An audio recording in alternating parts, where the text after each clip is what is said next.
Sir చెప్పండి, ఇప్పుడు జరుగుతున్నటువంటి ఎన్నికల్లో పశ్చిమ గోదావరి అంటే ఒక ప్రత్యేకత ఉంటుంది ఈ ఏరియాలో.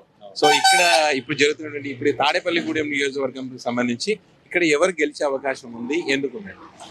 తాడేపల్లిగూడెం నియోజకవర్గం అనేసరికి ఒక కొట్టి సత్యనారాయణ గారు తప్ప ఇంకెవరు కనిపించరండి. ఎవరు గెలుస్తారనే ఒక క్వశ్చన్ కూడా రాకూడదు. ఎందుకంటే వన్ సైడ్ విన్ అనేది ఆయన సొంతం. ఎందుకంటే ఈ నియోజకవర్గంలో ఏ మూలకి వెళ్ళినా ఎక్కడ చూసినా ఆయన మార్క్ రాజకీయం ఉంటుంది, ఆయన మార్క్ డెవలప్మెంట్ ఉంటుంది. గత 40 సంవత్సరాల క్రితం నుంచి కూడా మనం చూసుకుంటే 40 సంవత్సరాల క్రితం ఒకటి అంటే కొట్టి సత్యనారాయణకి ముందు, కొట్టి సత్యనారాయణ తర్వాత అనేటువంటి విధానం అనేది మన తాడేపల్లి నియోజకవర్గంలో చూడొచ్చు. ఎందుకంటే ఏ డెవలప్మెంట్ జరిగినా, ఒక యూనివర్సిటీ వచ్చినా, ఒక హాస్పిటల్ వచ్చినా, ఒక డెవలప్మెంట్ ఏది వచ్చినా ఆయన ద్వారా వచ్చింది మాకు తప్ప పలానా నాయకుడి తెచ్చారని చెప్పుకోవడానికి ఏది ఉండదు ఇక్కడ.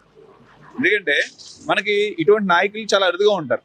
అప్పట్లో మనకి సినీ రంగం నుంచి వచ్చిన వాళ్ళలో ఒక ఎన్టీ రామారావు గారు, తర్వాత రాజశేఖర రెడ్డి గారు, అలాగే జగన్మోహన్ రెడ్డి గారు, ఆ తరహా నాయకుల్లోకి వచ్చినటువంటి కోవలోకి చెందారు మా కొట్టి సత్యనారాయణ గారు.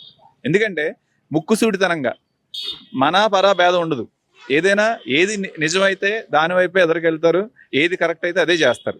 మన నాయకుడు ఎందుకులే పర్లేదులే, తప్పుని మనం ఒప్పని చెప్దాం, లేదంటే ఒప్పుని తప్పని చెప్దాం, ఆ టైప్ రాజకీయం ఆయన చేయరు.